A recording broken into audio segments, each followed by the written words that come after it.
gets the cross. Wide open net. Oh, what a save! And here's the shot. They score! Jan Jaegers around two men. Backhand. Scores! Davis Jaegers. They scores!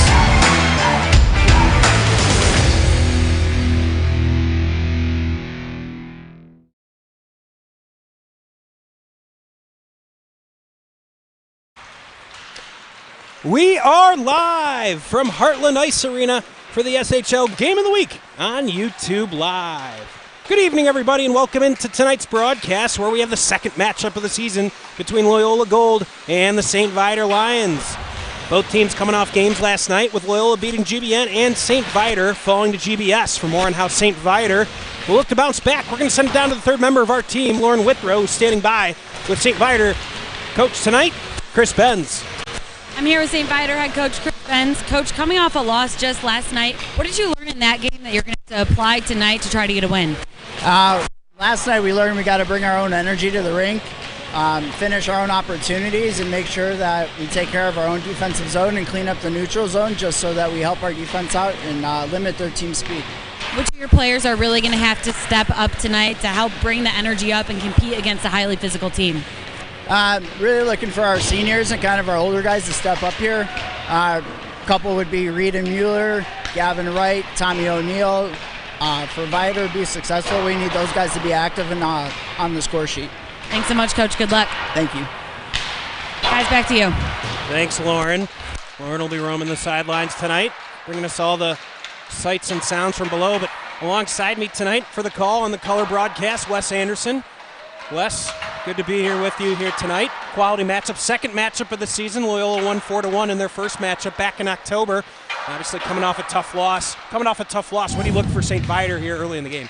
Really just set the pace, as the visiting team, you got to have a lot of energy early. Really try and get Loyola off their game plan in a couple minutes. So we're ticking down here under 30 seconds ago. Meanwhile, Loyola with a dominating 6-1 win over Glenbrook North yesterday. GBN had been playing pretty solid hockey. One of the top 5 teams in the state, and GBN really took it on the chin from this Loyola team, was playing with confidence. It was 2 first-period goals from Max Cabal that really got it going for the Ramblers, and from all reports from the rink, it was Ramblers start to finish in a dominating effort. We'll see what they bring here tonight. Yeah, something you expect coming off a loss to Stevenson earlier in the week. A really big bounce-back win for them last night.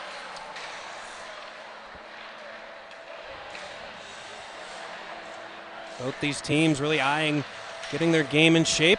We, of course, have the holiday tournament season coming up here shortly. Both these teams will be in the Loyola Thanksgiving tournament that the SHL Network will have the championship of next Sunday, right here on the SHL Network YouTube page. Our first time to Heartland Ice Arena here this year. Good to be back here in Lincolnwood, one of our favorite rinks. We have a nice center ice perch to broadcast from. Not a bad angle here from the broadcast spot. And a decent crowd for a Sunday afternoon here. Yeah, starting to file in. Not too many students, but a lot of parents and family and friends here, so should have a good one on our hands tonight, Max. Do want to give you the Schmidt starting goaltenders for tonight. Schmidt, the sponsor of the SHL, so want to make sure we give them due credit. And tonight for St. Viator is Michael Massaro, and for Loyola, it's going to be Braden Haney. So previewing those two goalies, Haney so far this season with a 2.4 goals against average and just under 88% save percentage. Meanwhile, Massaro sporting a 2.5 goals allowed average per game and an 87% save percentage as well. So really both of these goalies getting an opportunity here tonight to find 2 crucial points in a matchup between these two teams. With 2 crucial points on the line, of course, Loyola pacing the SHL and the state, #1 team in the state so far. Yeah, look for Massaro to be huge, especially early. Loyola's going to want to try and set the pace right out the get-go. So Massaro's going to probably have to make a few early key saves to keep the Lions in it in the first period. So 17 minutes up on the clock. Teams getting their final instructions from their coaches. Loyola tonight in the dark maroon uniforms, yellow helmets, and the I should say gold, excuse me. Gold helmets, not yellow helmets. I apologize, Loyola Nation. And, of course, Viator in the white jerseys with the blue helmets. Neary for St. Viator battles and loses the opening face-off. Loyola takes the puck, immediately gets it deep into the Viator zone. Ty Schaefer takes a hit around his goal line. Now Schreiber gets the puck, tries to drop it back to the point in Cowan. But it was P.J. Hennigan who saw it the whole way. Back the other way come the Lions. Nutley gets checked as he tries to spin the puck around. Here's Hennigan following. He shoots, blockered away by Haney. Hennigan wins the puck back in the corner. He goes down to the ice trying to play it from his backside. Can't play on. Garrett Grady carries it out for Loyola. Gets it on to Schreiber. Schreiber shoots. Quick rebound given up. But it's actually Dominic Grimaldi. I thought I saw Massaro in the net to start the game. I don't think I'm making that up. I thought you were bang on with that too, but key early save there by him, and the best way to shut down an offense like Loyola is no second chance opportunity. So good on Grimaldi to eat that one up pretty quick, get a face off, and get some new troops on the ice for St. It is Viator. Dominic Grimaldi. I could have sworn I saw Massaro in the net right there before the game. Alas, it's Grimaldi getting the start as we're going to have an early icing and another offensive zone draw coming for Loyola. So giving Grimaldi his due credit here. He's sporting a little bit better 2.01 goals allowed average on the season and just under 89% save percentage. Of course, number one goaltender, Brian Beal for St. Viator, lost for the season due to an injury. Huge loss for them, a 3-year varsity starter, all-state goalie. And Massaro and Grimaldi trying to pick up the slack. Gustafson tries to carry the puck in between the circles. He has it taken off his stick. No icing as that deflection carried the puck all the way down ice. Tommy Albrighton gets the puck. He tries to spin it back to his defenseman and eventually taken away by Manerick. Boersma takes a hard hit from Reed and Mueller. Now Gustafson's got a man back at the point, can't get it to him. Pestered the entire way by Tommy O'Neill. Now O'Neill's able to clear. This one's going to be far enough for no icing. A little bit surprised that puck was played by Haney. Here's a neutral zone. Schaefer steps up, drop it back deep. Now Charlie Hoffman trying to use his weight and muscle, trying to establish some physicality here for Viator. He's trailing Will Steele. Kuffel came up aggressively and then retreated. Now this puck getting all the way back behind the Viator net for an icing. I want to thank our great sponsors here on the SHL Network. CCTY Bearing, Christopher Burke Engineering, Stormy's Tavern and Grill, GLASA, the Great Lakes Adaptive Sports Association, York Hockey, Loyola Hockey, Wintrust Bank, Lake Forest Bank and Trust, a Wintrust Community Bank, and Schmidt Goaltending. Face-off won by Loyola. Puck loose around the near circle, eventually carried out. With speed comes Waltman. He's checked in the neutral zone. Malinek whacks at the puck eventually. It's Kadlik that settles it. Plays it off the board. St. John traps a forward in the neutral zone and eventually able to get the puck deep. Trying to carry it out himself was right, but he had the puck taken off his stick by Malinek. Spinning it around. Manerick can't handle it along the boards. Now played in between the circles at the hash mark. Pestered the entire way by Jack Kuffel as he wasn't able to get a shot off. Now side of the net. Puck loose in the crease, was still loose, but the referee behind the play couldn't see it. Few parents here could see the puck still free there. It looked like they were a bit upset that the ref blew it down, but from his vantage point, it did look like it was covered. But Grimaldi strong here early on so far. With Loyola really setting the pace, you know, there's St. Viator's iced the puck 2 times already, and you can really tell that the Loyola speed is playing a factor here early. That's their game. Speed and skill this year for Loyola. A lot of veteran talent. Mentioned St. Viator has their backup goalie Dominic Grimaldi in the net today. Their starter Brian Beal had 4 starts. He's out with an injury, but head coach Chris Benn says Grimaldi plays very strong. He's a tough, athletic player. He's been rising to the occasion. He'll have to do that tonight against the Loyola team that stands first in the SHL and in the state right now. Max? Yeah, Lauren, it was a huge loss for this St. Viator team. We mentioned it briefly at the start of the broadcast that a veteran All-State goalie. And it's pretty rare for a team to be this successful still on their second and third goalies as Nutley enters the zone. Back around the other side was Neary. And we get a whistle.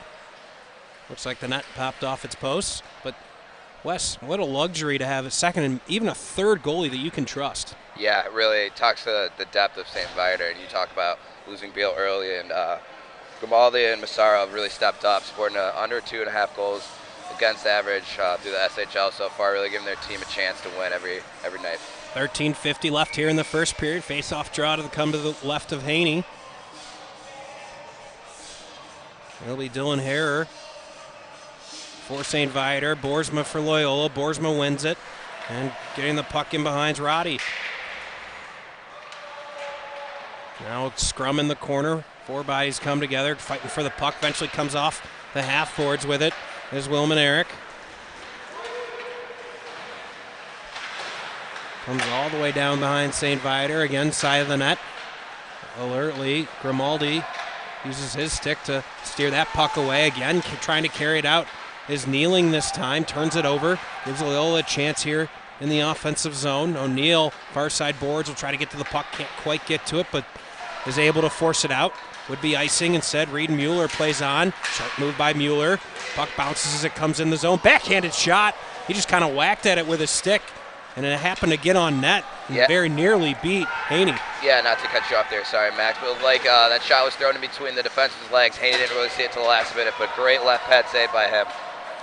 It's coming all the way down. Hoffman and Taylor on the forecheck for St. Viator. Late joining the play was Evan Wenzel. Back in his own zone. Ryan Cowan, one of the captains for this Loyola team. Duffel plays it off the boards. Now Hoffman in the neutral zone. Viator wants a penalty. They're not going to get one. They come back 3-on-2. Wenzel tosses the puck in towards Haney. Haney alertly uses the stick to settle it down. Now Connor Taylor tries to kick the puck to his stick. Instead, it's taken away in the corner by Malinek. Just 5 minutes gone here in the first period of the SHL game of the week. That's going to go the length of the ice for an icing. So Latanzio with a chance to maybe play the puck there, Wes, for another 5 feet or so. Avoid that icing instead. It's going to get an offensive zone draw here for Viator. Yeah, it looks like the Viator defenseman made a good step up on him. Had to force him to make a decision a little bit earlier than you went to. But good on Viator. They're really controlling the middle of the ice. And one way to slow a team down like Loyola is try and take away their transition offense. And even a play here earlier, Ryden Mueller, sticking to the middle, not really giving the Loyola offender any real where to go to in the neutral zone here. 12:09 here left in the first. Face-off initially won by Loyola, trying to force it out. Down Viator, able to get the puck back. Throwing the puck through the center of the ice. No one home for St. Viator. It's Wright and Angelo Massaro trying to create some energy. Massaro, one of the more physical players for Viators. This puck's trapped along the side of the net. Eventually taking it away is Grady. Back the other way comes Loyola, 3-on-2 if they hurry. Schreiber gets a pass off the boards, following it up is Max Cabal. Now Steele, back skates. Here's a shot from Massaro, deflected, never got all the way through. Then Eric collects, puck loose in the middle. Eventually comes near side boards. And Maneric's going to head for a change as Viator's able to keep the puck in the offensive zone. Hennigan doing good work in the corner, allowing his team to change on the fly. Ritchie trying to draw loose. Here's a shot from the top. That one just wide. It's a good look from Kneeling. Just wide of the near post. Puck comes loose again, top of the circle. Here's Kneeling, deflected from a stick of a Loyola defenseman. I believe it was Gabal. Now Neary with a shot easily into the glove of Haney. Some good sustained pressure by St. Viator there. That you see when they had the puck in the zone, that we're able to get about a line change and maybe even one more than that going through there. But that's one way you can slow down a great offense like Loyola. It's certainly a luxury if you can change on the fly like that. Keep the puck in the offensive zone. Don't see that often. But Viator able to execute it. Neary loses this draw to Boersma. Boersma's going to play it off the boards, get it out for Loyola. Schaefer with an alert stick in the neutral zone, slows the rush, but eventually dropped all the way back in. Now Ty Schaefer for Viator. Nutley plays it off the boards, can't get it past the stick of Nathan Kadlick.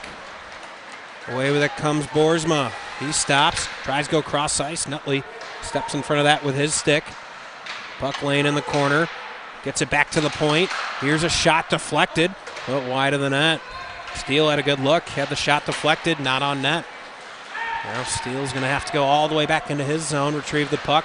Nutley pressuring him there, but able to get it free, and Kadlick comes away with it. Now a turnover, a shot, and a big save. Maybe the best offensive zone chance thus far for Viator coming off a turnover.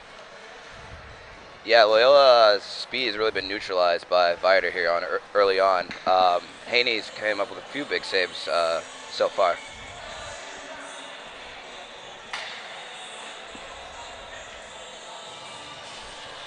Ten minutes exactly left here in the first period. Face-off draw won by Viator. Good pad save from Haney. And it deflects all the way up into the netting again. Another offensive zone draw coming for Viator. Just 5 seconds gone on that play. Seeing a lot of offensive action by St. Viator early. And Loyola's goalkeeper, Braden Haney, this is just his 6th start, but his coach says he's got a lot of depth. He's able to make himself a lot larger in the net than he might be, and he's really improved his stick skills as well, so he's able to contain the puck and get it out in transition really quickly, so he's going to put up a challenge for the St. Viator offense. And we're going to get a tripping, I would think. I didn't see a hand go up, but what looked like a textbook tripping as Max Gabal had his feet taken out from under him. But Lauren, I think we're seeing a little bit of that early on from Haney. We've seen a couple of subtle stick plays from Haney, nothing terribly aggressive like we saw maybe with Luke Winger at GBS, who is, Wes, I've never seen a high school goalie as aggressive in net. I know you weren't on that broadcast, but Luke Winger for GBS, as talented as I've ever seen from a goalie in terms of stick play. I don't know that Haney's there yet, but he looks solid early. Must have been watching the Martin Broder YouTube clips online. I know when I was younger I would venture that category as a goalie myself, but yeah, the refs really letting both teams play. I mean, that was as textbook a trip, I feel like, as I've ever seen. There was another cross-check down in the Loyola defensive zone that I thought was going to get called too, but the refs really letting them play, not trying to be a deciding factor in this game. That's certainly one way to look at it. The other way to look at it is maybe even a penalty shot for Gabal there as he was headed in on net, but we play on. Reed Mueller carries it out for Viator with speed and space. The 3-year varsity player, and Reed Mueller carries on, gets around the check. Now out in front, shoots, scores! Reed and Mueller finds a darting forward in front, and St. Viator finds the early lead. Yeah, great play by, it looks like, number 7. Tommy O'Neill was able to find some soft space in the slot there and put it blocker side on Haney, who's been strong so far. Reed Mueller made that play. He took the puck all the way from his own end, skated all the way behind the net, found O'Neill waiting in the slot, and O'Neill buried it, and Viator finds the early lead. Viator forward Tommy O'Neill is somebody who their head coach Chris Ben says they've been playing pretty streaky on offense. They're either hot or cold, but O'Neill and Mueller were both 2 of those players that he singled out to me before this game, as if those 2 are playing well on offense, they're going to give this team a boost that they need to compete up against such a strong defense like Loyola's. Yeah, spot on. I couldn't agree more. Reed Mueller is really the engine that makes this Viator team go. A 3-year varsity player. And you talked about it before the game. You're right about that, Lauren. Really highlighting the importance of Mueller, and you're seeing it here early. Yeah, them combined are averaging about a goal a game. Tommy O'Neill with 7 coming into this, and Raiden Mueller with 6. So, yeah, they, like Lauren, like you said, they're really the way that Rita's offense is driven. Now face-off draw. Loyola finds themselves trailing 1-0 here to this Viator team. They beat this Lions team 4-1 back in early October, the early onset of the season. Of course, both these teams have changed a good amount. This is going to go far enough for an icing, so an offensive zone draw coming here for Loyola. One thing we did a broadcast for the Blackhawks rivalry series last night, and Wes, was a term I really liked from Bennett's head coach, John Grisbeck. He talks about marker games, right? He talks about playing the same team a month or 2 apart and really studying, have we grown from that game? Have we improved? And using that as an opportunity to show his team, are we getting better or are we getting worse? And I think that's a good opportunity here for St. Viator tonight. Yeah, with that early goal by O'Neill really started setting the pace for them. Now this puck coming lobbed into the Viator end, able to easily clear it. Hennigan tries to play it on. That's going to be a hand pass played by Nutley, so we're going to bring this draw into the neutral zone. Yeah, we've really talked about Loyola and all the offense that they've had, but I think so far St. Viator's out shooting them. So expect to see the Loyola offense try to settle down here and get some more shots here on St. Viator head coach Chris Ben told me before this game that their team mentality has to be all gas, no brakes. If they're not going full force, they're going to be sitting on their heels, and Loyola will take advantage of that slowness. So now with a fast start, St. Viator's got to keep this going, can't hold back for the remainder of this period and the game if they're going to come out on top. I think we saw in those first couple of minutes, it looked like Loyola's really getting the better of play. They were, I think, out skating Viator. And over the last 4 or 5, I think you saw Viator settle into the game, and they've been much more pesky in the neutral zone. They've been making life a lot more difficult as Loyola's come up the ice. Really stark difference here, only 12 minutes into the game. Yeah, you'd expect that too as a visitor. St. Viator kind of weather the storm that Loyola would put on them the first few minutes, and they did that great. And now, starting to settle in like you mentioned and really being the aggressor in the game. 8:05 left here in the first period. 1-0 Viator leads. Offensive zone draw win. Taylor tries to turn and fire. Can't get a shot off. The check from Wenzel on Latanzio. Keeps it in the offensive zone for just a moment, but eventually cleared. And Schaefer for Viator is going to have to retreat back and collect that puck. Cowan very nearly misplays that puck right in front of his own net, but able to take it away and look up ice. He's going to go stretch pass, try to find Latanzio. Just behind him, Wenzel steps in front of that. Tries to get it to Hoffman, but off his skate. Now Baker knocks the puck down in the neutral zone. Teams exchanging the puck through the neutral zone right now. Eventually Malinick able to settle it down, carried into the offensive zone. Malinick shoots. Quick rebound again. The second or third time we've seen from Grimaldi. That just quick little rebound in front of him. He's fallen on it, but something to go to school on. 100%. Maybe shoot close to his feet, trying to get some rebounds off the pads, but he's doing a great job in terms of rebound control of, even after the first shot, if he gives a rebound, of covering it pretty quickly. 7:17 left here in the first. Offensive zone draw here for Boersma. He is able to win it. The linesman skate ends up helping Loyola keep the puck. Stopping and turning is Gustafson. He's pinned against the boards in the corner. Braden Mueller cuts off the pass back to the point. Another way comes O'Neill. And goal scorer for St. Viator will try to get some work done on the forecheck. Roddy's checked. And here's O'Neill in front again. Had error, couldn't get it to him. It was an active stick, I believe, of Cowan. That disrupted that chance for Viator. Again, trying to get it out in front, and this time the alert stick by Braden Haney. Great stick work from Haney. Clearly is catching on to what Viator's trying to do. Gustafson now a backhanded chance. And Mueller able to clear. But Wes, we've seen it 3 or 4 times now for Viator. Try to get below the goal line and find the low slot on a point-blank shot. Yeah, a few defensive breakdowns in the middle of the ice from Loyola, something that's not very typical of them. You expect coach is going to make the adjustment after the period. Here's Fritchie with a shot blocked in front by Paul Carney. And again, Loyola has to reset. Grady with the puck. He stops. He's got the feet taken out from under him. No call there. Of note, only one referee here tonight, 2 linesmen. Certainly see how that plays into penalties being called. Grady between the legs, cross ice. Here's a shot, big save. It was a wicked wrister from Will Schreiber. But Dominic Grimaldi keeps it scoreless on the Loyola scoreboard. Pass knocked down by Gabal. And on comes Fritchie. Gabal had a couple of goals last night in their big win over GBN. Looking to find the equalizer for Loyola. Wenzel again on the forecheck here. Checking Kadlik. Eventually Kadlik with some space. He looks up ice. He'll play up to Gabal.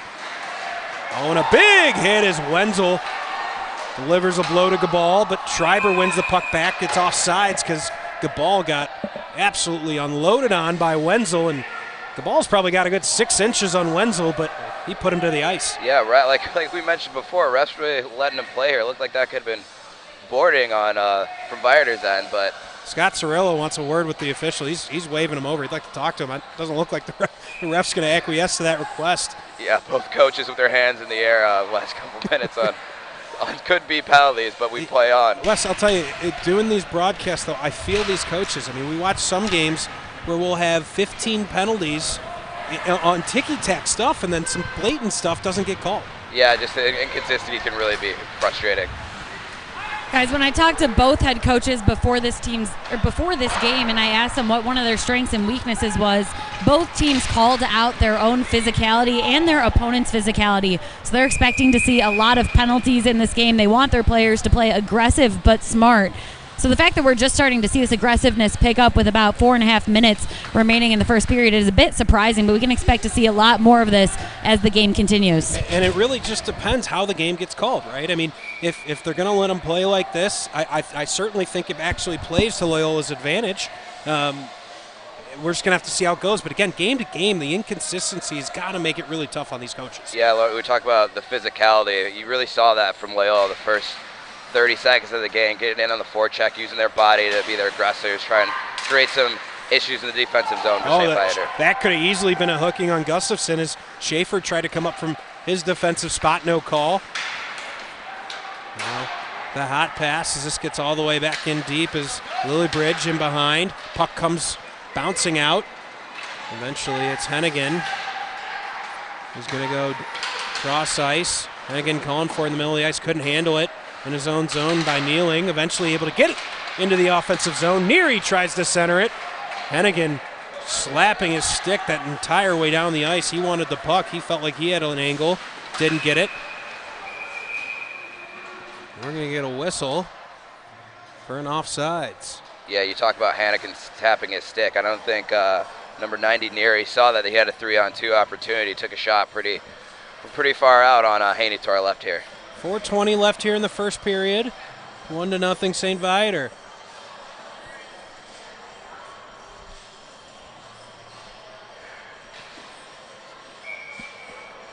Just getting started. Lauren Withrow roaming the sidelines alongside Wes Anderson. I'm Max Anderson. We'll have all the live game action for you here from Heartland Ice Arena in Lincolnwood.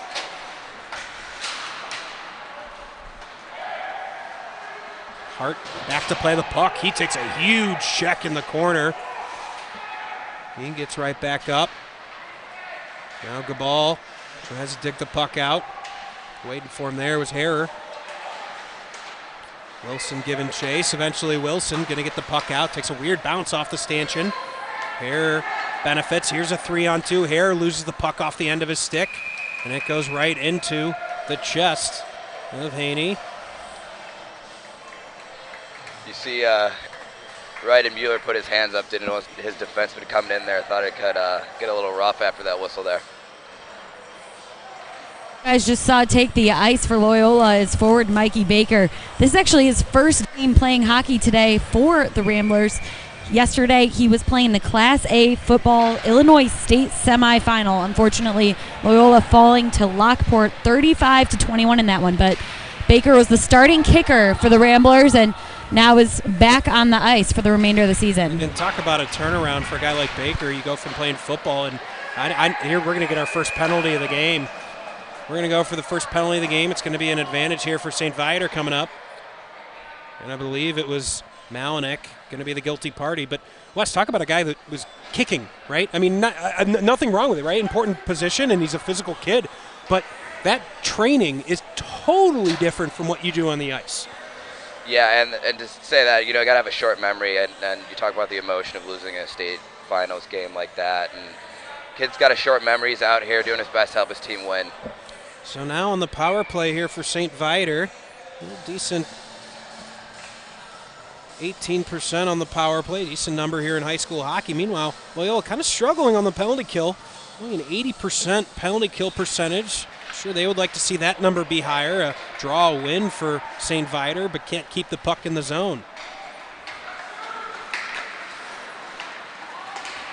Now O'Neill's going to carry the puck in. He loses it as he enters the zone, but able to get it back. Now back to the point, and Mueller. Mueller shoots, blockered away, loose in front. Alert play by Fritchie, and he's able to clear. Minute 30 left on the power play. Good look there from the point in Mueller. Great save by Haney there through a lot of traffic, able to get his blocker on that. Now Mueller again skates through.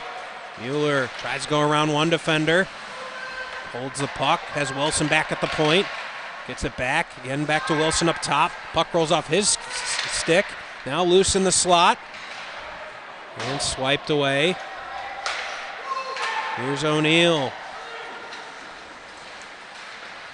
O'Neill drops to Wilson. Hot passes right, couldn't handle it.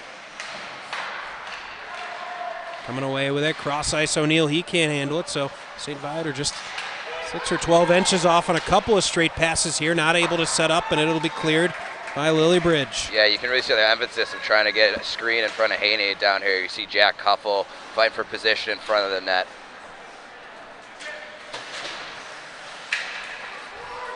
Neary shovels the puck on, but Grady's going to get it. He'll take a big whack at it and send it deep. 25 left on the power play. Minute 52 in the period. Viator looking for one more rush up the ice. Here's Massaro. Off the skate. Eventually trying to get it into the middle, but not able to. Eventually back to their own zone is right. Now 5 seconds left on the power play. And that will be the end of it. Loyola back to full strength. So Malinek comes darting out of the box. He heads straight to the bench in favor of Jack Gustafson coming on the ice. That shot just wide. Power play or not, I think the latter part of this period you've seen Viator really settle into this game, and like we talked about early, really Loyola was controlling pace, but this latter half of the period's been much more favoring the Lions. Here's Gustafson, goes around 2 defenders, a huge hit as he tried to skate into the slot. Connor Taylor put him to the ice and able to clear. Yeah, Max, you talk about St. Viator really being the aggressor. We talked earlier about Grimaldi possibly having to make a few saves early to keep his team in it, but I think Loyola's only mustered up 4 or 5 shots so far in this first period. Taylor fouls this up near circle. There's a shot. Fritchie checked a man, cleared away from his goaltender. Back the other way comes Loyola with 30 to go in the period. Oh, off the corner of the boards. That is an uncomfortable feeling if you're Mikey Baker. That'll be Kneeling, tosses the puck in. He'll head back to his far point. Waiting for it at the point now, Schaefer, he's able to keep it in. 10 seconds to go in the period. Here's a shot from Hoffman, blocked in front. Fritchie tries to clear it up the boards. Kept in for a moment. Taylor, 2 seconds. And that puck comes right out in front right at the end of the period, but not enough time to get a shot on goal. So after one, St. Viator leads 1-0. Yeah, Max, we'd expect Loyola to have a little bit better offensive output, but St. Viator's really been aggressive in the offensive zone. I think they're maybe 10 or 11 shots so far as we go down to Lauren. Before this game, Loyola head coach Scott Sorello told me that his strength for his team can be their defense, but also their biggest weakness can also be their defense. This game is totally going to revolve around how the Ramblers are able to defend the net. And right now, it's been St. Viator who's been the aggressor. So the 2 players that Sorello singled out needing to step up on Loyola's defensive line were number 14, Ryan Cohen, and number 5, Sam Rohde. So take a look to see how they'll step up as we enter the second period here. Thank you for that, Lauren. We'll take a quick timeout, catch our breath, come back with second period action in just a moment right here on your home for SHL Hockey YouTube Live.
Back live with second period action here at Heartland Ice Arena alongside Lauren Withrow and Wes Anderson. I'm Max Anderson. Lauren down on the ice. Guys, I just had a second to peek into both huddles between periods, and for Loyola down 1 right now, head coach Scott Sorello was saying, work ethic is the only thing holding us back right now, so that's what they're going to try to improve here in the second period. And then over on St. Viator's side, it wasn't a coach, it was actually number 6 Carson Hart, a defenseman starter, that was saying, come on guys, we need to keep playing hard, keep playing tough. We know what we've got to do heading into the second. And Lauren, we heard Scott say that before the game too. As talented as this team can be, sometimes you like to see them work a little bit harder. Here's a shot deflected on its way to net, but that's clearly something that is on the mind of Sorello, that they have the talent. They are the number 1 team in the state for a reason, but that doesn't mean you don't have to work, and I think that's kind of the message. Yeah, you like Carson Hart, too, stepping up, being the leader in the locker room, not having the coach really talk to the boys, really kind of taking it from within and getting his team going in the second period. To your point, Max, Sorello was saying this team is energetic. They've got an impeccable winning mentality. All they want to do is win, but with that, they can get a little bit overconfident at times and think they can get by on their skill alone without having that work ethic meet them halfway. So that's what he's been trying to drill into his team's brain over the last couple of weeks as they got their first 2 losses of the season. Obviously, Scott, co-head coach here with DJ LeVar, and if there's one thing DJ LeVar, and I'm sure Scott, coming from that tree with DJ, is going to make sure that by the time they get around to January, February, and playoff time, that this team's mentality is in the right place. I don't think you have anything to worry about if you're a Rambler fan on that front. Here's O'Neill, carries the puck in. A shot just misses the far post. O'Neill follows up here behind the goal, comes out. Mueller turns, shoots off the skate of Fritchie. Now O'Neill again, up top, kneeling. Cut a little bit too soon. That puck would have been offsides if played by Harrer, so he retreats out, clears the zone. Fritchie will go up boards. Here's Gustafson. Gustafson with a nice play, entering the zone. Tries to center it. He had a man in Lilliebridge, but couldn't quite get it on his stick. Here's Albrighton. Takes a big whack at that one, well wide of the net. Battling for its kneeling, eventually coming away with it is Gustafson, but forced out of the zone. Yeah, we talk about Loyola not having a ton of offense. It looks like they're being a little sloppy in the defensive zone, having that slot area a few times wide open for Viator players to creep in there. So you expect to see those that get tightened up a little bit here, and that can really drive your offense going forward, moving out of your defensive zone, bringing the puck out easy. Down behind Taylor. Tries to play it off the boards, kept in at the point by Kadlik. Schaefer pinned to the boards. Coming high off the boards, trying to get it out. Steele tries to whack it and keep it in play. He can't. Hand pass if anyone from Loyola played it. Ryder opted to play on. Oh, a big hit by Taylor. St. Viator with the lion's share of the big hits so far. It was Malinick that got rocked by Taylor there. Yeah, coaches in Loyola thought that could have been a roughing penalty, and like we talked before, the refs haven't, let the both teams play so far, but you'd expect that one to be called too. Is it me, or did a second referee just join this game? Was there always 2 refs? No, there was just one. Right? Like he just got on the ice. Yeah. I'm not crazy on that one, right? That must have happened at the end of the first period, because we definitely only had 1 ref there in the first, but good to have 2. Here's a shot from Roddy. That one goes off the inside of the knee from Sean Nutley. That can't feel good. He plays on and able to clear as Hennigan. Here's 2-on-2, Nutley and Hennigan. Nutley skates wide. He's ridden down onto the ice. Looking around to see if there was a penalty. There's not. Scrum ensues. Eventually Gabal comes away with it for gold. Gabal up the middle of the ice. One of the biggest players on the ice is big number 90 for Loyola. Here's a chance trying to get it into the middle, but it was Hart that stepped in front. And again, the goal off its post. We've seen that goal come loose 2 or 3 times now. Doesn't look like it got hit very hard, but it's going to be an offensive zone draw coming for Loyola. Yeah, great stick by Hart there to break up that 2-on-1 opportunity going in on Grimaldi to our left here.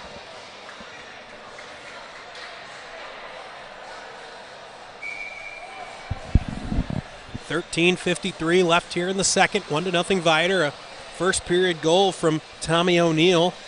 The only tally thus far. Boersma the offensive zone draw. Won by Viator, trying to play it up the boards, but Roddy waiting for it right at the near side point. Can't keep it in. He'll play the puck in deep. Gustafson and Boersma will give chase. Hart plays hard off the boards. Mueller tries to force it out, can't. Gustafson gets it back. Tries to get a backhanded pass to Boersma. Intercepting that, sending it back into Loyola zone. Hot pass to Boersma in front. Here's Harris, shot. Puck still loose. I think Boersma's sitting on it. Still loose in the crease, trying to stuff it home is Viator, and eventually we get a whistle. I think we should have a penalty shot. I agree. I thought I saw the hand. I think it was Boersma go over the puck. That's certainly what St. Viator's looking for. Yeah, you see Mueller throw the X up looking for that penalty shot. Borzo with a great save to bail out Haney behind him. Yeah, it was an excellent effort. See if we can get a look at it on replay. That was Boersma sitting on the ice. I could have sworn I saw a hand. Like it was strategically placed from our vantage point. I'll be kind in using the word strategic. Yeah, but saves a goal. You know, can't go down 2 here. Your offense really hasn't been pumping like it should be or normally is. So good on him to help his goalie out, get behind it, and get a block shot for Haney. 13-18 left here in the second. An offensive zone draw coming.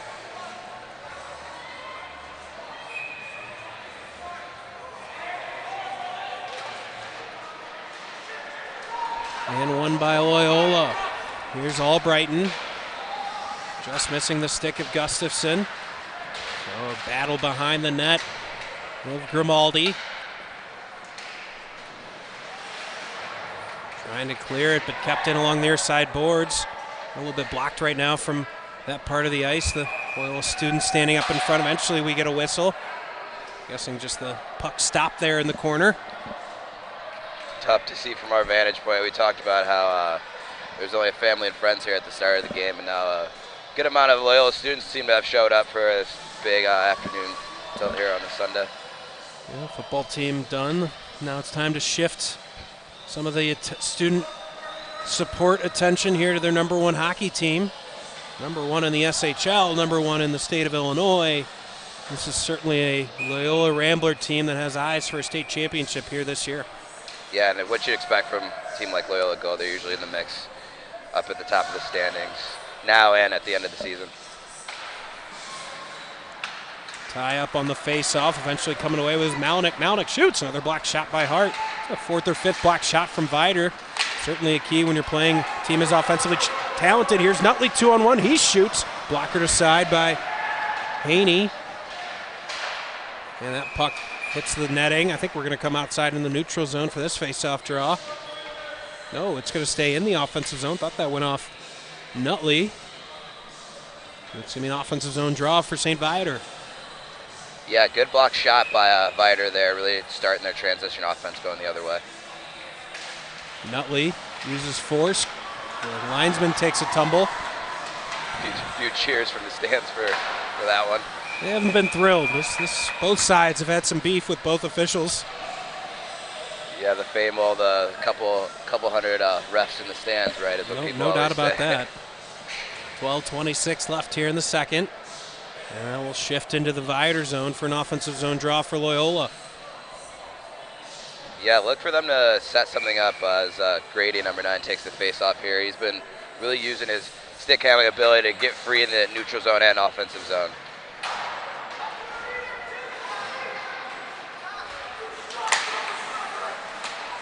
Schreiber takes control, carries the puck, he'll shoot. That's wide of the net. Kneeling. Takes a check, but able to play on. Now Schaefer and Mueller in the corner try to dig it out. Eventually it's the big body of Gabal. Pries it loose. But Harrer takes the puck. Schaefer going to play off the boards. Not able to get to the forward he was intending it for. Garrett Grady on the forecheck for Loyola, trying to set something up. Just haven't even really had that many high-quality offensive chances here for Loyola tonight. And coming with speed, Mueller, backhanded shot. And the goal off its posts. Able to play on. The ball carries in, but taken away by Wright. Well, it's about 25 minutes into this game now, and I can't think of a high-quality chance that Loyola's had to this point. Yeah, maybe just the first shot they had. Here's Kneeling with a chance. What a pass by Kneeling. A follow-up from Massaro. And the goal's off his post, but what a move by Kneeling. Very nearly leading to the second Viator goal. Yeah, you talk about the lack of offense from Loyola. I think maybe the first one or two shots that Grimaldi faced, he had to be pretty sharp, but since then it's really been all Viator from the offensive end of things in this game. Kneeling with some really sharp moves there between his legs, got the pass to Massaro, but Massaro wasn't able to bury it.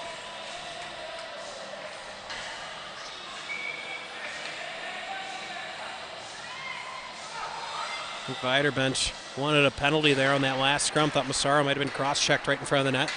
Doesn't seem like they're going to get that call the way this game's been going on the officiating side. That puck hits the netting.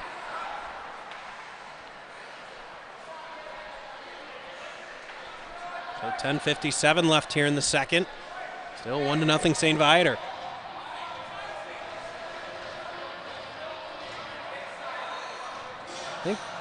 I agree. St. Viator's kind of looking for an offensive zone draw here. I think they might be right. That should have been icing if it doesn't hit the netting. I tend to agree with them with that request for that call. They're not going to get it.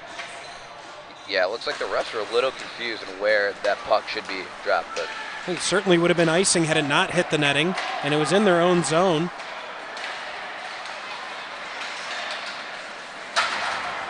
Now playing it on. Here's Nutley. Good stick by Roddy to slow that down, or else Nutley had a pretty threatening chance. Following it up, not able to get much on that attempt. Who's Carney? Waltman on the forecheck for Loyola. A little bit disjointed behind the net there on the play by Grimaldi, but not going to harm Loyola.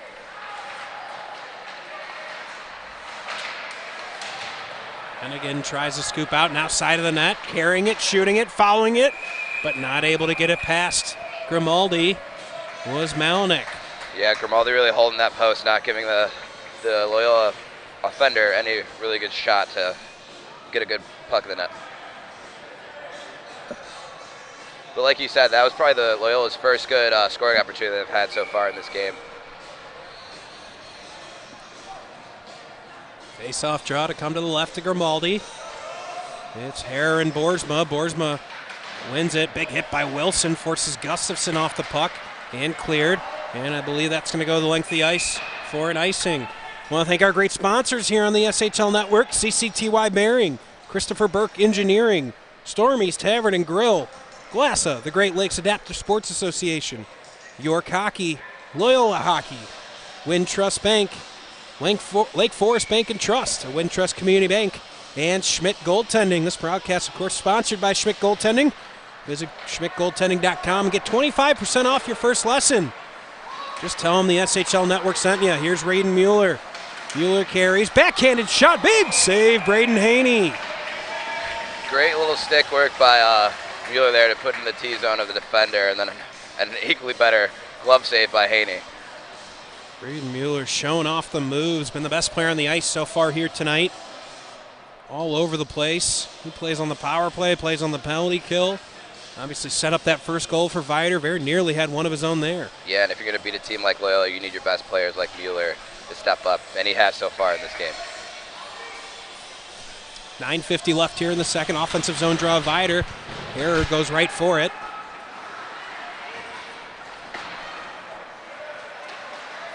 Now O'Neill behind, tries to play along. Hare's going to throw his body around. It's settled by Cowan. He throws it off the boards. Lillybridge gets a piece of it, so no icing. Now a battle ensues in the corner. Lillybridge able to pry the puck free for a moment. Eventually coming away with it is Boersma. Tosses it into the corner. Up off the boards, Roddy. That's just out of the zone. So it had been offsides if Gustafson had played it. That just missing the stick of Roddy. Big check from O'Neill, plays on. Taylor able to get possession, takes a shot, easily sticked aside by Haney. Back the other way comes Gustafson. Sends it in deep. Going to give Gabal a chance to go use the body to win something on the forecheck. Comes around near side half boards. Roddy waiting back at the point. Gets it. Fires wide of the net. Schreiber following it up. Tries to get it into Grady. Grady takes a big whack at it. Deflects it. Not on net. Roddy with a shot. A little bit of trouble handling it was Grimaldi, but he falls on it. Yeah, we talk about Loyola having to work hard to really get their game going. And you see on that last defensive zone draw that they won, you saw 2 wingers fly the zone immediately to try and push back the Viator defenseman. But, you know, when you're struggling and haven't got many shots on goal, you really need to be better in your defensive zone to break that puck out.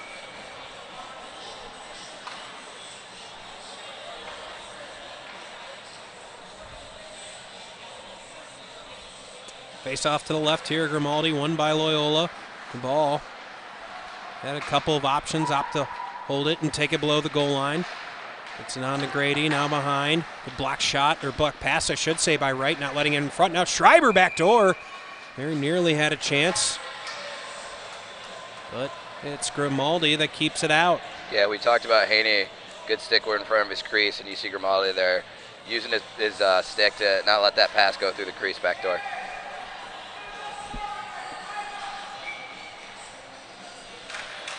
Face off won by Wright, but misses the intended target. Trying to get it in front. Good tie up by Kneeling. Not to let that chance go. Now 2-on-2 comes Wright. That's offsides. Just a little bit ahead of the play was Massaro. Yeah, you see Massaro get a little antsy there. He saw he had the defenseman beat and was trying to get up on the play. It was just a little too quick.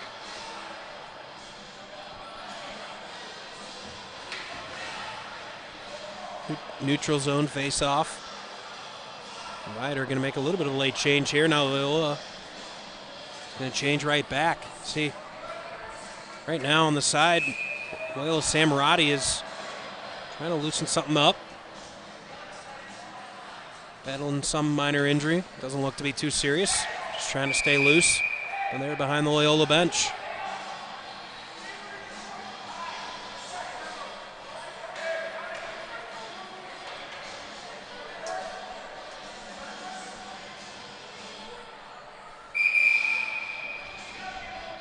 Mix-up between the refs. I'm not sure what's really going on. They've been kind of disjointed here for multiple different parts of this game.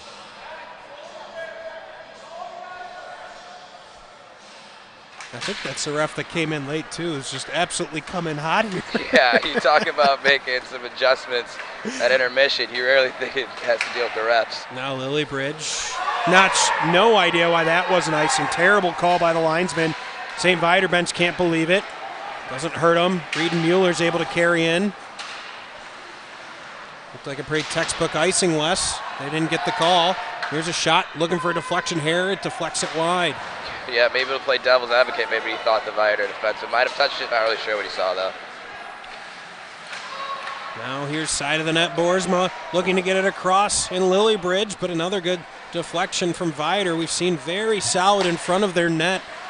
Loyola's been trying to get the puck across ice deep in the Viator zone, but there's been a St. Viator defenseman there every single time. Yeah, to beat a team like Loyola and shut down their offense, you have to have active sticks in the middle of the slot and crease area, and every time that Loyola's tried to send that puck back door, there's been a stick on the ice to block it down from Viator's end. Viator goalkeeper Dominic Grimaldi's been seeing a lot more action here in the second period, and before this game, head coach Chris Benn said he's building a lot of confidence, still growing into the starting role with their starting goalkeeper out today with injury. But for Grimaldi, a win today against a high-caliber team like Loyola could be the difference maker in building that confidence, solidifying his role moving forward. Max? Yeah, Grimaldi and Massaro getting a lot of opportunities here early in the season. Both have played pretty well. Viator played pretty good hockey in the SHL. They're right in the middle of the pack.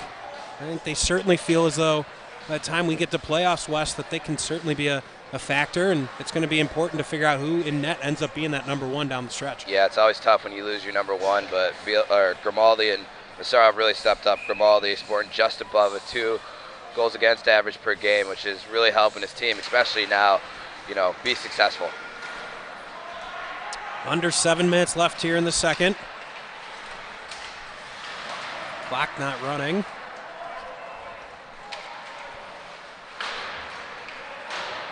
Yeah, the clock's still not running, but I think somebody will get so that we sorted play out. on. Wes, you want to let them know? I feel like between the refs and the technical difficulties that Been a little bit of a stop and start game here today between the refs and some of their discussions and the clock, and it's just been a little bit of an awkward Sunday. Kind of could tell both teams played yesterday. Doesn't change the fact that you have two really important points. Loyola leading the SHL by only by a point. Amazingly, both of their losses this season have come to Stevenson. They lost to Stevenson again earlier in this week, I should say. Stevenson looking very formidable. That top line of Jete and Biedron, and of course on the back end, some of those defensemen really solid for Stevenson. They're looking to make a state run. Here's Gabal, a shot, that one easily into the breadbasket of Grimaldi. Yeah, you talk about Stevenson. Sometimes a team might just have your number. It looks like Stevenson has Loyola's this year, as there are only 2 losses so far that Stevenson have been to Stevenson. I'll tell you, Stevenson plays a really physical game. Obviously they have several really talented skill guys, but they're one of those teams that really depend on how the game's going to be called. If you get a tight officiating crew, they tend to play the game on the more physical side. They find themselves on a lot of penalty kills. Here's a shot, block it away up into the netting. Yeah, great save by Grimaldi. And you talk about that, yeah, that physical game can really shut down a offense like Loyola, using their body and being physical. I mean, they've handed Loyola their 2 losses. They're one of the teams that have beaten New Trier as well. And in each of those games now, stuck with the puck and getting a little frustrated with that play was St. Viator. A little blocked again from the play with the Loyola students here down in front. Yeah. Don't think we're going to get any penalties out of it. We shouldn't, even though, no, Grady's not going in the box. Yeah, you expect the refs to blow that down. You're supposed to, when the puck either stops or they lose sight of it, blow it down. It looks like Loyola took a little exception to that the whistle hadn't gone. So you really expect the refs to kind of settle down. I know they haven't had their best game, but to really control the tempo and aggression from both sides. The word I would use is this officiating crew just hasn't really been confident in their calls. You saw it there again, extended conversation. Should that be here? Should that be there? And teams start to be able to pick up on that kind of indecision on the part of officials. When they start to feel like the officials aren't on the same page, as they start to take some liberties in the game. You can hear some of the fans say you're starting to lose it, and that's definitely a reference to this officiating crew that just seems a little bit disjointed. Yeah, as a ref, you got to control the game. I mean, hockey is the most physical sport, so you can really get aggressive, and somebody could get hurt out here, so expect them to start settling down a little bit. Here's a shot. First time we've seen anything on the net of Haney in about 4 or 5 minutes. Puck loose. Massaro gets it down to his stick. Shoots. Not able to get much on it. Kadlik is Johnny on the spot, clearing that puck away, and that will go the length of the ice for an icing. Yeah, you talk about Haney hasn't been too busy, but in the last 4 or 5 minutes, but you get over here, Max. You look like you almost just fell out. I was trying to give a spiel. I don't know. Got you distracted. I know that the Bears lost today, but yeah, I'm feeling it. It's all good. In the long run, just get rid of Nagy. Done with him. Can't stand it anymore. All the little mistakes, and you got false starts, first play out of half. It's just a mess for the Bears, and excited about Justin Fields, but time for a new regime. Yeah, definitely. So, but we're playing hockey here. Back, big pass, and a shot from Lillybridge as he looks to the ceiling like what's he got to do to find the game-tying goal for Loyola. Yeah, Grimaldi getting taps from Carson Hart there, really bailing out his boys after Loyola was able to find an empty, or a soft spot, in the slot there. 5:30 left in the second period, 1-0 Viator. Just very little flow to this game right now. I think the last 4 minutes of gameplay have taken about 15 minutes in real time. Here's Reed and Mueller. Ridden off the puck the entire way. Hart back at the point. Little shot looking for a deflection from O'Neill. He misses it. Mueller in the corner with a big hit. Now pinching down was Wilson. Loyola's going to have an odd man rush if they can control the puck. Boersma follows. Near circle, good stick from Hart, slowing that puck up. Back the other way comes Mueller and O'Neill. O'Neill tries to go through the legs. He's going to be taken down. That's absolutely going to be interference. And Viator's going to head to the power play. Yeah, we talked about earlier how Loyola was like a little bit more attentive in their defensive zone, how that could lead to offense. You see right there, great stick in the defensive zone from St. Viator leads to that transition going the other way. And we thought there comes the penalty. Here comes Tommy Albrighton, I believe, was the guilty party.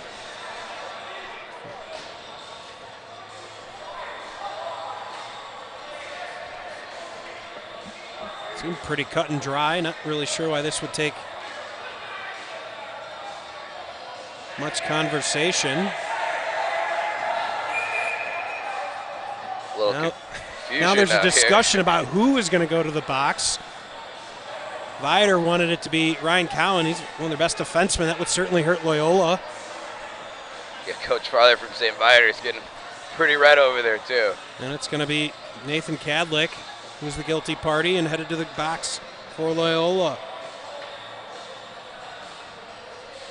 Again, you saw just not a lot of confidence from this officiating crew. It's really leading to confusion all over the ice. Yeah, that looked like a textbook trip right in front of Haney to our right here.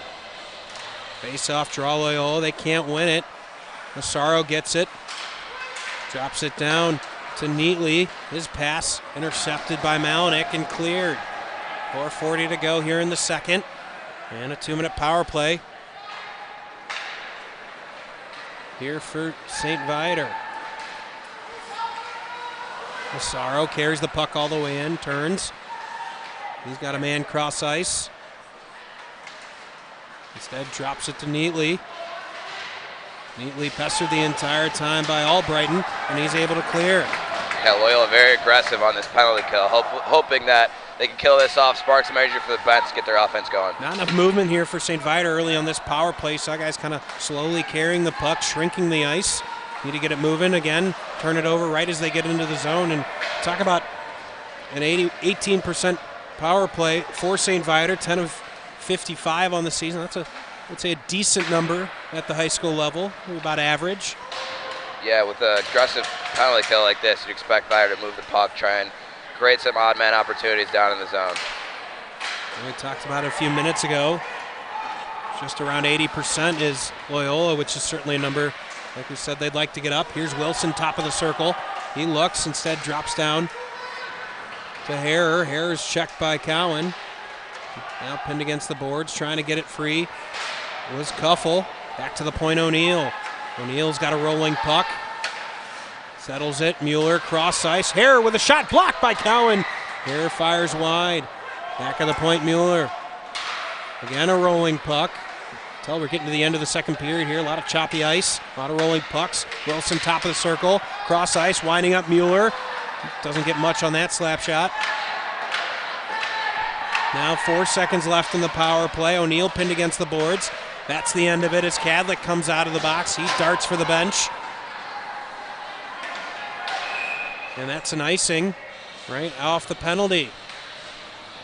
Yeah, expect Loyola to carry that momentum from that big penalty kill over and try and use that to propel them to get some more offense here going into the later half of the second period and into the third period. 2:44 left here in the second.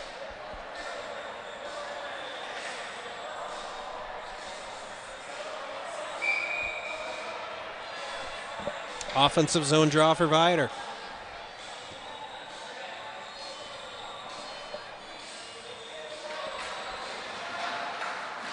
Big check from Huffman, but carrying it out is Loyola. Schreiber carries. He'll shoot. Good save from Grimaldi, as if his blocker doesn't get a piece of that. That was headed for the top shelf. Yeah, you can see Loyola really targeting the blocker side of Grimaldi. That's the second or third opportunity that they really try and pick that top right corner.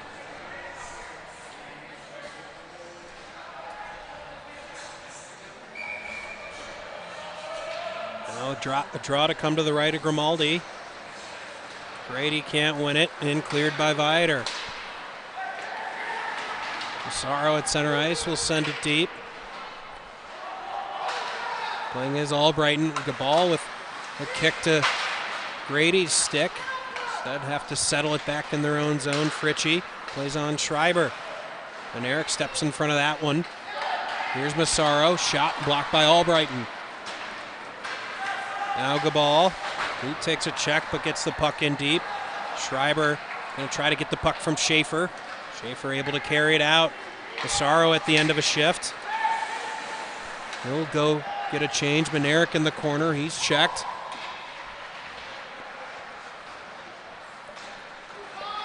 Eventually Grady's able to take it. Mueller checks him. Stretch pass finds Schreiber. Again, a bouncing puck with 1:30 left here in the second. Back the other way comes Viator. They can have a 2-on-1 if they hurry. Albrighton does a good job to get back. Gets it on to Nealing. Nealing back checked the entire way, and Haney able to fall on it. Yeah, from Viator's end, I think you're happy so far with how this game's gone. You expect maybe to have one more goal. Haney's really stood on his head in the first period. As Loyola's started to gain a little bit more offensive momentum, here in the second. 1:25 left here in the second. 1-0, St. Viator. Boersma to take a defensive zone draw, can't win it. Viator's Mueller able to corral it, only for a moment. Now Kadlik with some space. He'll play it off the boards, find the stick of Gustafson. That's going to be offsides. That was the right call. Boersma didn't like it, but certainly the right call there. A few players' palms up, but pretty clear offsides from up here that we can see. And really good defensive play just to disrupt that timing just enough to force the offsides. Couldn't quite catch which defenseman it was, but to throw off that timing can be just as important as any big hit or stick check. Yeah, especially with how fast Loyola plays. Anything to really mess up their timing and rhythm can really slow down their offense. 1:13 in the second. Neutral zone face-off. Won by St. Viator, but Mueller throws it away. So it's Cowan in the neutral zone to settle things down. Kadlik sends the puck deep. Wilson tries to wrap it around. Mueller uses the body, tries to shield off a forward. O'Neill tries to chip it around. Hand pass is going to be the call. And a neutral zone face-off to come. Yeah, we talk about how disrupting the flow of the offense can be. You see right there, number 14, Cohen, stopping that transition opportunity going the other way. 53 left here in the second.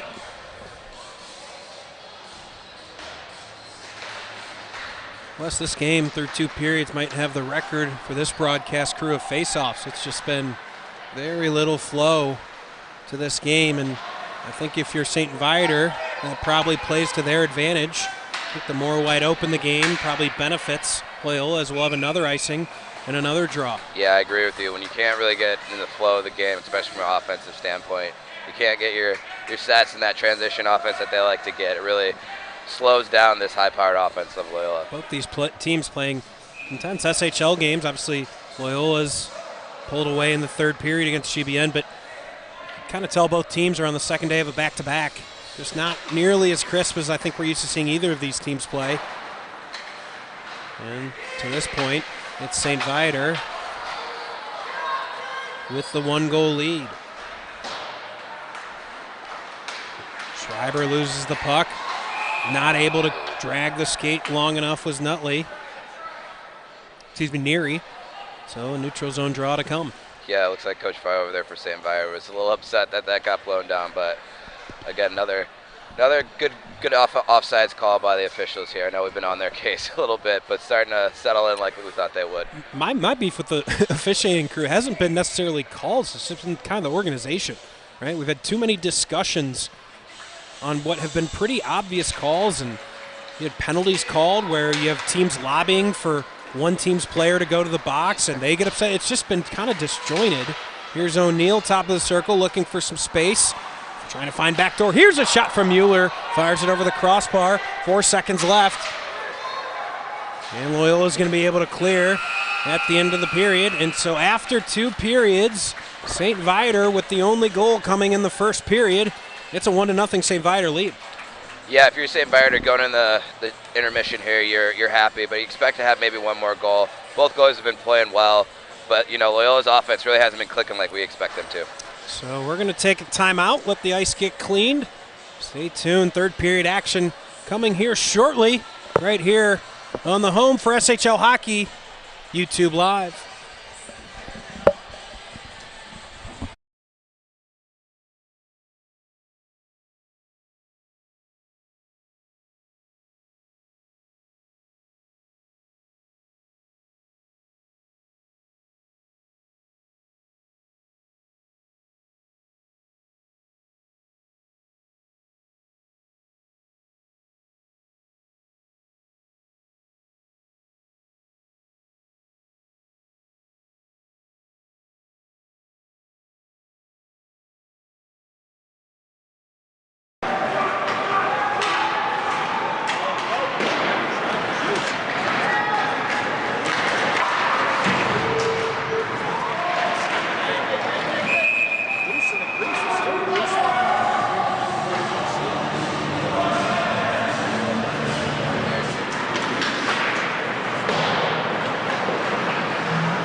Back live with third period action here from Heartland Ice Arena alongside Lauren Withrow and Wes Anderson. I'm Matt Anderson, where St. Viator holds a 1-0 lead heading into the third period. Looking for a comeback here in the third. More on how they're going to do that here in the coming third period. We're sitting down to Lauren Withrow. Lauren, what do you got? I'm here with Loyola head coach Scott Zorello. Coach, before this game, you told me your team has the winning mentality and they have the skill, but sometimes they lack a little bit of the discipline and getting overconfident. What was the message to them before this third period? I think we just got to increase our intensity. I mean, we're getting outmatched physically right now, and I think the boys are going to step up here in the third. 14 shots on goal over the first two periods. What does your offense have to do to get up on the board here in the third? Yeah, we talked a lot more about the forecheck here. We've made some adjustments, so hopefully they pay off here. Thanks so much, Coach. Good luck. I think pretty clearly what you can hear is a little bit of frustration in the voice of Scott Zorello. Knows his team has the ability and skill to win this game. But they're going to have to work a little harder here because St. Viator, coming off a tough loss last night, is the team playing with more of a sense of urgency. Yeah, the good thing is they're only down 1 goal, and the famous old saying is it only takes 1 shot. So they're still in a good position to come back. They have the offense to do it, so they just really need to stick down and get dialed in here on offense. One of the other things that head coach Scott Zorello told me during that break here before the third was that St. Viator came out and was throwing the punches hard and early. They were playing a physical game, which is exactly what he expected from his team. The challenge now is going to be to adjust and find a way to punch back and get on the board here in the third period. Max? Yeah, you definitely saw it, right? You saw St. Viator pick up the physical intensity. You saw guys like Taylor, Massaro starting to throw the body around, dictating a little bit of physical play. And we haven't really seen the response from Loyola, but here's Gustafson as we get the third period started for Loyola, trying to get something done. See a little bit of a line shake-up, too, with Boersma and Gustafson with Lillybridge. So trying a little bit of anything here on the Ramblers side to get some offense started. As this puck comes in on Haney, and he'll take a draw just 35 seconds into the period. Yeah, as you'd expect, a little different look from Loyola's side. Just trying to mix things up. Sometimes throughout the game, certain line pairings aren't working, so just switch it up a little bit, get some offense created going forward here in the third. Now Grady out with Gabal and Schreiber. 9-on-9 the draw, Grady and Hare. Hare wins it, shot right off the draw into the chest of Haney. Another good save by Haney, keeping his team in it. Knows that the next goal is a huge deciding factor. It might be a next goal win type situation, even if Loyola does score the momentum. I was just thinking the same thing. Here's another shot just missing the far post, or near post, I should say. But Wes, I was just thinking the same thing. The next goal, whether it be St. Viator's or Loyola's, the way both teams on the back-to-back, seems like it could be the deciding one. Yeah, that momentum is really going to swing in that team's favor whoever gets that next goal. Look at the quick reactions from Scott behind the bench, trying to grip that puck. Most energy from the Loyola side, I feel like we've seen in a while, but that's like a manager getting ejected in baseball trying to pump us up his team. Yeah. Scott Zorello behind the bench, locked in, grabbing that puck. Yeah, you can even see Loyola's bench looks a little dejected. I know it's their second game in as many days, but you expect them to be a little bit more up on the bench, talking to one another, trying to figure out how to get one past Grimaldi here. In the corner, D-to-D, Roddy coming out with it. He's back in the game. He missed a few shifts earlier in the game with some kind of malady, but seems to have shaken it off and back in the game. Schaefer behind the net. He'll turn, play off the boards. It's a pinching Melnick. But away with it comes Neary. Neary with speed, shoots, gloved, gives up a rebound. Backhand shot, trying to finish it as Nutley hit a wide open net, and he missed. Following it up, here's Kearney. Here's a shot, and we get a whistle. Didn't look like Haney knew exactly where that puck was, but was able to settle it. Yeah, it looked like on that opportunity he shot a little bit too quick. Didn't really look at the net. He was trying to get one off pretty quick. Did that one past Haney. 15:28 left here in the third. 1-0 St. Viator. Lone goal coming the way of Tommy O'Neill in the first period. Assists on that goal. Raiden Mueller with the primary. He had a fantastic play. Secondary assist actually came to Dylan Harrer. Here's a shot, blocked in front. And carrying it out is Loyola. Massaro. Now right. He looks, instead drops. Carney able to get the puck out. He took a check to make sure that puck got out of his zone. Kadlik tries to settle it. Grady losing an edge on the fresh ice. Schreiber with a shot into the belly of Grimaldi. 15 minutes on the dot left here in the third period. Loyola still searching for their first goal. Yeah, you see, we talk about Loyola being stymied on the offensive end. You really see no transition offense from them. You saw just in front of us right here, Waltman was calling for the puck, but there's no lane for him to get it. Face-off draw to come to the left of Grimaldi. Boersma's going to win it for Loyola in the offensive zone. Kadlik back at the point, pressured right away by Mueller, takes a big hit. Now on comes O'Neill. O'Neill with some speed, skates wide. He loses the puck. Steele takes him down. That's going to be a penalty. Loyola bench cannot believe it. Cannot believe the penalty was called there.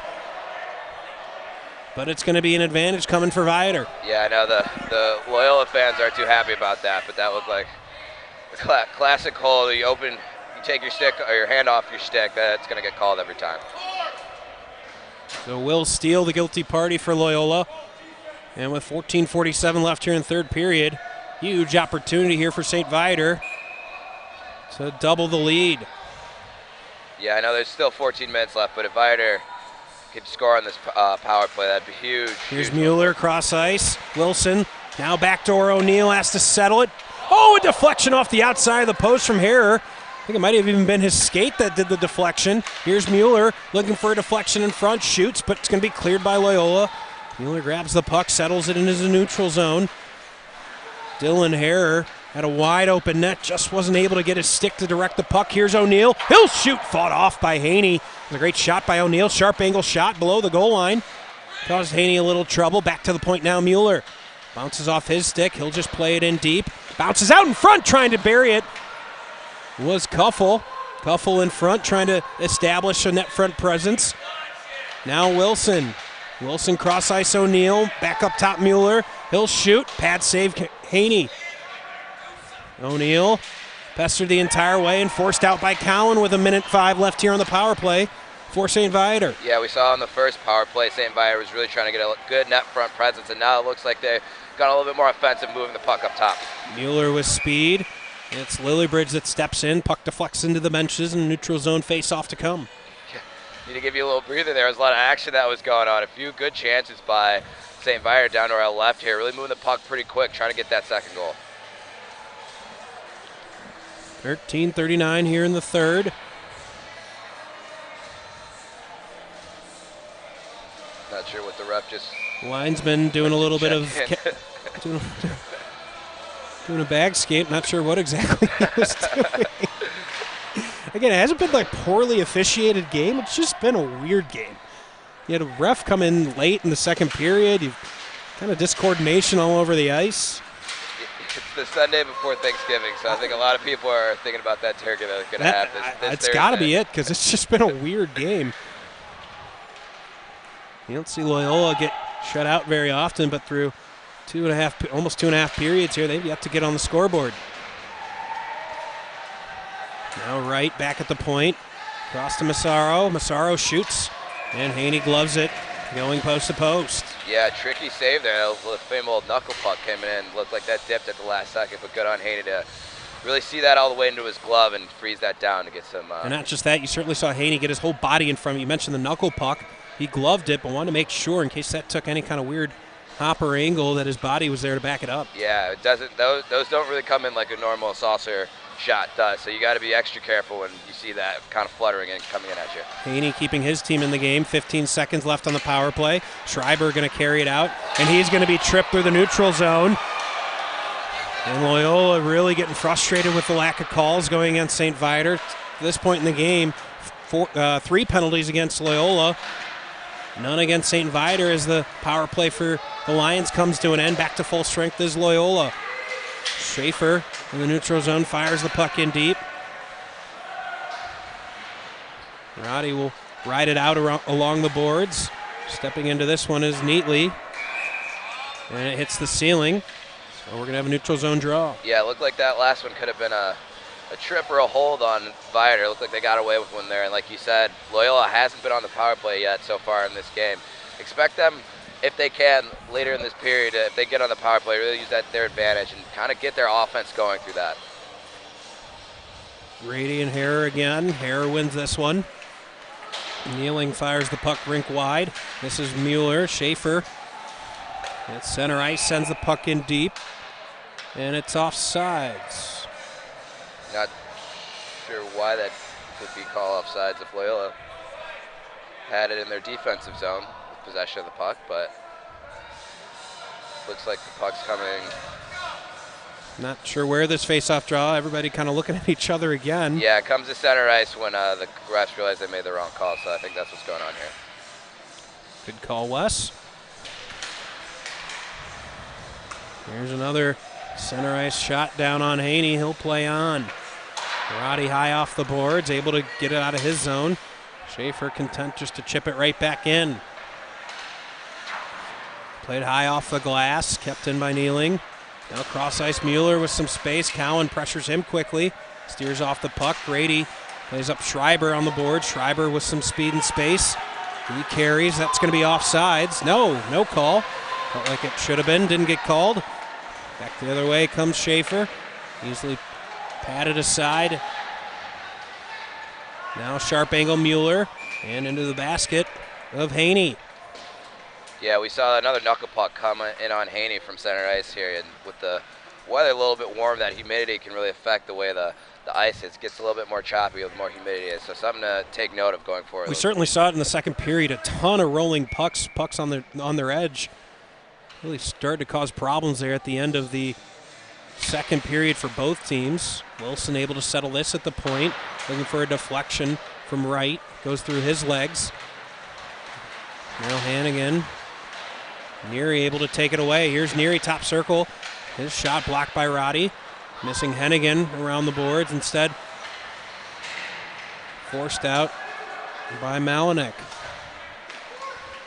Hart with a little trouble holding on to that puck. You can see Loyola getting a little bit more aggressive on the front end, really putting the pressure on the forecheck. Here's Nutley. Shot easily saved by Haney. Yeah, you talk about Loyola getting a little bit more pressure offensively. You see their D stepping up a little bit, as you expect when you're down in the third period. That D really gets activated, trying to be more of a presence in the offensive zone. 11:01 left here in the third. 1-0 St. Viator.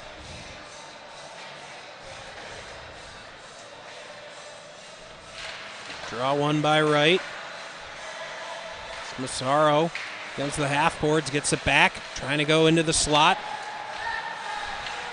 Manerick wasn't set up for it. Kadlik behind his own net. Manerick gets it back. Schaefer at the point. Manerick holds. Manerick shoots. A lot of traffic in front. And Haney saw it the whole way and falls on it. Yeah, great save by Haney. I think that was Red and Mueller right in front of him, making that tough to really track that puck all the way through. Guys, we've seen Viator's forward captain, Raiden Mueller, on nearly every play in Viator's offensive zone. This is his third season on the team. He wears the captain patch on the side of his sleeve. And it's for a reason. He knows the ins and outs of this program, and he can push the pace for Viator's offense. Max? Yeah, we've certainly seen that. Raiden Mueller, we remember from 2 years ago, was a key part of that St. Viator team that had Wagner and a couple other key cogs that had them on the doorsteps of the state tournament. I think they lost in the quarterfinals, if I remember correctly. That was a very talented team, but Raiden Mueller, really the catalyst for the St. Viator team. Yeah, he's really been using his speed well this game to get open and try and drive the offense. They don't keep ice time stats in high school hockey, but on the forward line, I would imagine he's right near the top. Now Chance out in front. Massaro there to intercept and head back the other way. As the puck roll off his stick, in behind, he gets checked hard by Tommy Albrighton. He gets right back up, does Massaro, and battles on in the play, trying to dig the puck out. It's locked in behind. Boersma trying to dig it out as well. Eventually Massaro gets it. Massaro going to drop it back behind. Kneeling, trying to win it. Manerick, he'll shoot, looking for a deflection, just wide of the net. Trying to get it back up. Now Schreiber very nearly has a breakaway initiated by Viator. Schaefer checking Schreiber off the puck, and he'll swipe at the puck and make sure it clears his zone. Cowan now gives Gustafson. He loses an edge. Oh, I don't know about that. I certainly did not think that was a trip. Yeah, no, it looked like it's a little hard on from our vantage point with the boards being right here, but it looked like number 66. See if we get a replay of it. I know it's a little bit of a sharp angle from where we are. Yeah, it did look like not 66. 56, Massaro got a stick in between the feet of the Loyola defender right there. I'm fully willing to admit when I'm wrong. So I will take your word for it, Wes, as you have a good look at the replay today. We have been pretty tough on the officials, but I think that's one of the calls that they ended up getting right. So a huge power play opportunity here from Loyola. Their first of the game so far on the season. A very healthy 25% on the power play. Most leagues that might lead it. Fortunately, they play in the league with GBN, who has nearly 40% power play percentage on the season. Here's a shot from the top. No deflection on its way to net. Grimaldi able to fall on it. Yeah, we talk about how Grimaldi has had great rebound control throughout the whole game, and here it's going to be even more key, not giving any second chance opportunities with that extra man staying in front of him. Just 15 seconds gone on this huge power play here for Loyola. Grady going to get the offensive zone draw opportunity to try to keep the pressure here on the Lions. Gets it back to Gabal. The ball skates towards the middle. His shot well wide of the net. Nutley takes a big whack at that puck, trying to clear it, not able to. Gets stuck along the boards outside the circle. And the pad of Grimaldi stops that. Yeah, Grimaldi icing it down. Maybe getting Viator an extra change here. Get some fresh skates on the ice. 9:02 left here in the third period. 1-0 St. Viator. We entered the third period with an 18-14 shot advantage in favor of St. Viator. Both sides with some good chances here in the third, but no more goals. Now point blank opportunity. Puck skates wide of the net, trying to clear it as Viator, able to keep it in for a moment. As the ball, here comes Reed-Mueller. Reed-Mueller shorthanded. Fritchie able to steer him off the puck. Great defensive play from 36 in maroon, Charlie Fritchie. Yeah, you expect Loyola to try and turn that puck up as Mueller fell, trying to get a transition offense going the other way. Now collision in the middle of the ice between Lillibridge and Mueller. Actually ended up leading to an offside, so benefits the Lions. Yeah, look, the Loyola parents were looking for his max balls again, am I right? I think you're a little upset that the Bears lost, I'll give you that. But a little incidental contact between Mueller and Lillibridge there that ended up causing that offsides. I know the parents to our left here wanted a penalty for interference, but I think it was a good no call by the referee. Schreiber gets the puck. Cross ice Cohen. 58 left on the power play for Loyola. 8:25 in the game. On comes Boersma. Boersma with speed. Gets by right. Eventually gets the puck in deep. Schreiber firing it all the way down ice is, I'll be honest, not sure why we have a whistle. I think it hit, there's a string or something that I think that the ice skaters used towards the bench of Viator that it must have hit. And I think that's what the official called. It's kind of hard to see with the net in our way here, but I think what a bad break for St. Viator as that clearance was headed down ice. I was a little bit surprised that the rule there has that as a defensive zone draw for Viator. You would have thought that'd be in the neutral zone if it did go off that rope, but advantage here for Loyola as Boersma gets the puck behind the net. Gustafson, side circle, back up top Cohen. Tries to get it across. Good stick from O'Neill, not to let it get it to Schreiber. Schreiber steered off the puck, and again, going to be able to clear as St. Viator. Yeah, great stick by O'Neill there, really disrupting that play there and leading to the Viator being able to clear the zone. 20, make it 15 seconds left on the power play for Loyola. One more rush. Boersma carries all the way into the zone. Would have been offsides. Now Loyola's got to clear the zone. Albrighton will throw it in as soon as Boersma gets back on side. Here's Schaefer. He's checked. That's going to be a penalty against Boersma. So right off the penalty, as it just ended, it's going to be a penalty against Boersma on Schaefer. And let's see if this is just 2 minutes or maybe more. Yeah, looked like the Viator offender went to play the puck near the boards, and Boersma just caught him a little bit too hard for boarding 2 minutes. Just a 2-minute boarding call. Thought a chance we get a 2 and a 10 there. We did not, so just 2 minutes for Boersma. And now a critical moment after St. Viator was able to kill off that penalty kill. About 5 seconds after it, they head to the power play. Yeah, and even if they don't score here, you want a crisp power play, move the puck a little bit, get a little bit more momentum in your favor from Viator's side. Cowan going to get to this and clear the zone. Again, the clock hasn't started. Now that happened a couple times here tonight. Finally gets going. So an extra 5 or 10 seconds on the power play for St. Viator here. Forced out. This could be a shorthanded chance for Lillibridge. He can't handle the puck. Would have been an opportunity for the Ramblers.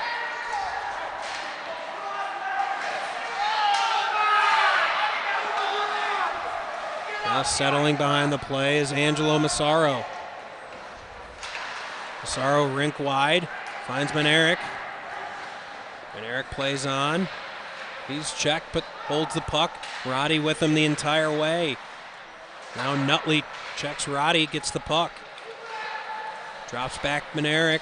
Mueller waiting for it at the point, can't get it. Manerick pins his body against the boards to keep it in. And a check as Cowan and Nutley come together. Hare with a nice play. Wilson waiting back at the point. He'll get it, gives it right back to Hare. Hare returns. Mueller calling for it cross ice. Now Mueller going to have to hustle back not to give a shorthanded opportunity for Gustafson. Nice play by Mueller to pull him off the puck. That's got to be too many men on the ice. There's about 8 guys on the ice right now for St. Viator. And I have to imagine that's going to be too many men on the ice against St. Viator. Yeah, as the refs meet here, it looked like somebody from Viator's end jumped a little too early. I mean, there was like 8 guys on the ice there for St. Viator. Yeah, causing the pucks get lodged over there near there.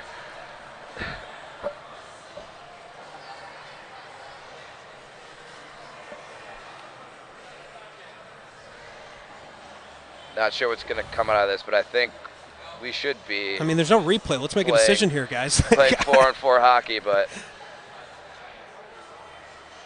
And now a discussion happening between the officials and the St. Viator bench, but make a decision. Let's get going. I mean, I just don't know what the conversation here could be. Looked pretty clear as day. Too many men on the ice. Yeah, it looked. I mean, it's. Looked pretty clear from up here. Like you said, they haven't been too sharp or too crisp. Lauren, can you hear down? What's the discussion going on behind the bench?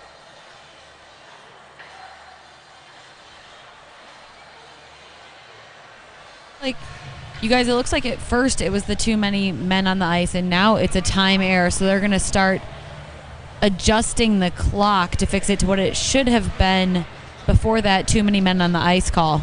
Got it. We saw that at the beginning of the power play. I think that's a good call. We saw the clock not run for a good 5 to 10 seconds. I think that would be my guess, about 10 seconds to run off. Oh, more than 10 seconds. We're getting close to 15 seconds here. Yeah, surprised there's not a Viator player sitting in the penalty box right in front of us here, but we'll play on. So, Lauren, just to be clear, there was discussion about too many men on the ice, and they just decided no?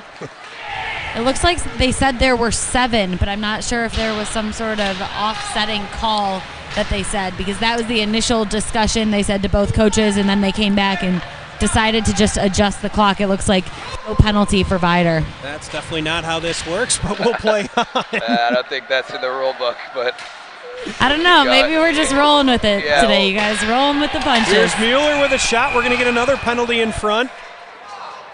So right at the end of this power play with 2 seconds left. Oh, it's going to go against St. Viator. Yeah, Excuse me. Looked like there might have been a cross check in front of the net as, let's see who's coming to the box here. It's Jack Cuffle. Number 66, Jack Cuffle, was trying to fight for position in front of the net. Might have just was a little too strong on his stick, moving the defender out of his way. So we'll have 4-on-4 for 2 minutes, and then Loyola will get a minute 58 of power play time. So with that, Loyola will take their timeout. And if you're Scott Sorello and DJ LeVar, what are you talking to your team behind the bench here? You're going to talk about, well, it's only 2 seconds. I was going to say the ice opens up a little bit when it's just 4-on-4, but you're talking about what to expect. I think from Loyola, they really need to start moving the puck around, especially up top. They've got to find some way to create a odd man opportunity, especially down low. Use their offensive ability to score with guys like Grady. And then from Viator's perspective, you're just going over your normal penalty kill rotations. Don't be too aggressive. You're up 1 goal. Don't get too outside of it, the box that they try and play. 5:28 left here in the third period. Be a quick 4-on-4 here for 2 seconds. Boersma getting set to come out of the box. Kuffel just getting settled in. So I want to thank our great sponsors here on the SHL Network. CCTY Bearing, Christopher Burke Engineering, Stormy's Tavern and Grill, Glassa, the Great Lakes Adaptive Sports Association, York Hockey, Loyola Hockey, Wintrust Bank, Lake Forest Bank and Trust, the Wintrust Community Bank, and Schmidt Goaltending. Schmidt Goaltending sponsors the save of the game. Wes, any particular save stick out to you so far tonight? The one we just saw from Haney through traffic, that was big. There's the one before, I don't even think it was Haney, one of the Loyola defenders, had a good sliding block behind us that we thought could have been a penalty shot. But the goalies from both ends have been playing stellar. Not too many ones that stick out in my mind, but they've been solid all around. Guys, I just had an opportunity to listen in on both benches during that break and hear a little bit of their game plan for these final minutes. For the Lions, head coach Chris Benz was saying we need to slow this puck down, find ways to stretch the ice, draw the puck out, and ease off the gas a little bit on offense to avoid some of those mistakes down the stretch. And they did zone in on 2 players on Loyola that they're going to mark up on really heavily. That's number 14, Jack Gustafson, Ryan Cohen, and 34, Jack Gustafson. They're going to be zeroing in on those players. And then on the flip side for the Ramblers, head coach Scott Sorello was saying we need to also apply high pressure throughout the remainder of this game because we know they're going to try to slow it down. So they're going to try to come and hit fast and play fast and push the pace of these final minutes. Yeah, Lauren, it's clearly those are 2 of the key cogs offensively for Loyola, and it makes sense that they're going to give them special attention here. 1:22 left on the power play for Loyola. I'll excuse Lauren doing double duty between basketball, her football work, and now coming to hockey.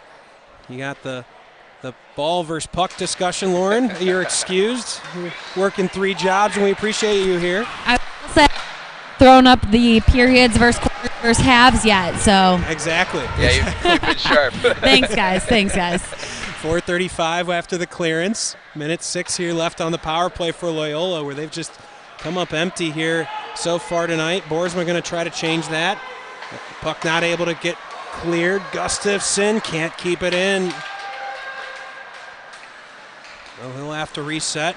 Drops Cowan. And Cowan will drop it in. Mueller wraps it around the boards, and Schreiber can't keep it in along the far side half boards. So that'll waste another 15 seconds. Ticking down towards 4 minutes left here in the third period. 1-0 St. Viator. Gustafson comes up on the rush. He weaves between a couple of defensemen. Tied up Neary. That's going to be another penalty. I don't think Haney realizes it. They've got a delayed penalty. Haney's still sitting in his net. He doesn't realize it. Finally, Viator able to touch the puck, so it's going to be 5-on-3 here for 19 seconds. Yeah, I'm surprised Loyola didn't try and shoot the puck or force Viator to touch it a little bit quicker. Usually when that happens, you try and get the team who's getting the penalty called on them to touch the puck a little bit quicker, start that 5-on-3 a little bit with a little bit more time on the clock. So you'd prefer the 5-on-3 versus the 6-on-4 every time. Yeah, there's more space for you to create, move the puck around. 6-on-4, there's just a lot of bodies on the ice. 5-on-3, you can move the puck around, be more creative with it. So 19 seconds here, 5-on-3 for Loyola. Really being tested as St. Viator here. If they're going to come away with a win, they're going to absolutely have to earn it here in the last couple of minutes as Gabal's not able to keep it in, and that should salt away pretty much all of this 5-on-3. Fritchie going to try to hurry to see if he can get one quick rush 5-on-3. Set to come out of the boxes, Kuffel. Gabal coming up. Gabal, the weird bounce, comes backdoor Schreiber. Schreiber tries to get it back up top, Fritchie, but an active stick from Viator clears the zone. Minute and a half of the power play now for Loyola, 5-on-4. Here's Grady. Grady goes around a couple of Lions, stopped at the neutral zone, and that's offsides. I don't think that was the right call. I don't think the puck ever left the zone. Yeah, the Viator's done a great job of trying to stymie the Loyola offense, especially with their zone entries on this power play, making it very difficult for Loyola to get the puck in the zone. You see there, Grady, a couple moves just to get past that first wave of defense from Viator's end. The Loyola parents saying the exact same thing we were, that the puck just never left the zone. There wasn't offsides. Bad break there for Loyola on the tough offsides call with 1:22 left on the power play. For the Ramblers, Schreiber takes it as he enters the zone. He'll toss it in behind. Taking it there is Schaefer. Sprawling for it is Cowan. Risky move there as he could give up a shorthanded opportunity. O'Neill's tripped as he goes down to the ice. No call. Shorthanded shot. Goes all the way around. Now Loyola's going to have a 3-on-2. On comes Boersma. He loses the puck as he enters the zone. Schreiber able to hold the line, but it's going to be cleared by St. Viator. What an exchange we had there, Wes. 55 seconds left on the power play. A lot of back and forth there as this game starts to open up a little bit more. Schreiber skates wide. He's checked. Mueller tracking him the whole way. Sprawling to prevent the puck from getting between the circle was Kneeling. Schaefer in the corner. Now settling it is Gustafson. Back up top. Cohen shoots. It hits Lillybridge on the way to net. In behind Lillybridge and Boersma. Boersma drops to Lillybridge. No one really in front of the net now for Loyola. Lillybridge will assume that spot. Boersma circles, looks, shoots, goes off the shin pad of Mueller. Defenseman tripped, shot just wide of the post. 14 seconds left on the power play. Cowan drops it in to Gustafson, jumps over his stick. Lillybridge, sharp angle, cross ice to Boersma. Boersma shoots, big save. Grimaldi keeps us 1-0. Yeah, you see Boersma try to one-time that puck to get it in on net a little bit quicker, but puck was in the skates, couldn't really one-time like he wanted to, had to settle it down and get a good shot in on Grimaldi to our right here. Clearing your throat there, Wes. I had to take a sip of water. That was end-to-end action there, keeping us on our toes. So 5 seconds left here on the power play for Loyola, 1:52 in the game. Viator not able to win it. Cowan back at the point. Back to full strength. Here comes Neary. Shot in front. Swallowed up by Grimaldi. And they'll get a 5-on-5 face-off draw coming with 1:45. Yeah, you talked about how if the game opened up a little bit, that it would favor Loyola, as we see Haney go to the bench here to get that extra attacker to make it 6-on-4 for the last minute 45 of the game. Grady and Hare, they've been done battle all night tonight. Been pretty even both sides. This one won by St. Viator. Empty net Loyola. That kind of snuck by me here. So 6 skaters for Loyola. Minute 30 left in the game. Puck stuck in the corner. Now Schreiber behind. Schreiber looks, gets back to Fritchie. Now Cowan, cross ice, Schreiber shoots, big save. Grimaldi, still loose side of the net, again comes loose. And Grimaldi falls on it. I don't know that he was expecting a shot when he got one, but he kept it out. I don't think he even saw the shot that come through, but great positioning by him, just hits him in the pad, able to freeze it down pretty quick. But you see Cowan here, great stretch pass to open up the defenseman a little bit, a little backdoor play to get Grimaldi moving from his left to his right.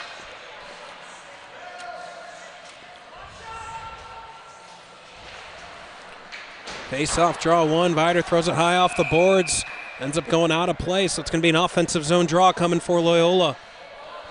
Yeah, you know Viator's going to be content with winning the puck back and either throwing it down ice, breaking it out as quick as they can to just, waste as much clock as they can going forward. Minute 14 left in the game. Current shot count stands at St. Viator, having 32 shots on goal. Loyola 25 with 1:14 left in the game. Can Loyola find the shot that finds the back of the net? That's the question here in the last 74 seconds. Grady whiffs on that pass attempt. Now a backhanded backdoor shot. Scores! Gustafson buries it. And with 1:06 left in the third period, it's 1-1. Yeah, we talk about how good Grimaldi has been all game of not going to have a second chance opportunity. It looked like that one just hit the wrong side of his glove and popped out, even with the sprawling Viator defenseman trying to get down to block the shot. The rebound, juicy rebound, came right out to Gustafson at half an empty net. And Jack Gustafson notches his 13th goal of the season, his 27th point for Loyola. As you'd expect, your top players need to contribute in big moments like that. So no surprise that Gustafson steps up and notches this 1-1 for his team. I don't have the full SHL stats in front of me. I'll try to pull those up, but Gustafson really playing elite hockey in the SHL. Yeah, that'll be his 13th goal in 14 games so far. So a timeout taken by St. Viator in a game where they really controlled a lot of the play to this point, have played really good hockey. The game-tying goal right there at the end, just a couple of seconds ago. Now they've got to battle on with 1:06 to go. Yeah, good choice for Viator to take their time out here, settle their team down. It's kind of an emotional goal to give up with 1:06 left in the third period. Just settle yourself down, relax a little bit. You know you still got a good shot to win this game. It's just tied 1-1, so just relax the team.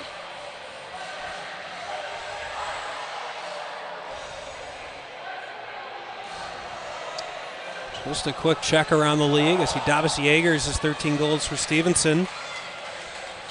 So Gustafson at least ties him for the league lead at the moment. But talk about a clutch goal from the alternate captain for the boys in maroon. Guys, we have two completely different demeanors on the bench during that break. For Loyola, it is all hype coming from both the coaching staff and the players. We saw number 26, Ryan Boersma, telling his team, finish the job, you guys. And then it was head coach Scott Sorello telling his team, we have to win all the puck drops. We need to be fast, and we need to know when to push and when to pull, trying to predict the way that St. Viator is going to finish this one out. And then on the Viator bench, it was a calm conversation about we came in, we got on the board early. How can we continue this game and try to come out on top? Max? Thanks, Lauren. As Ryan Boersma sprawling to block that shot. Looked like he took it in the neck. He skates back to the bench.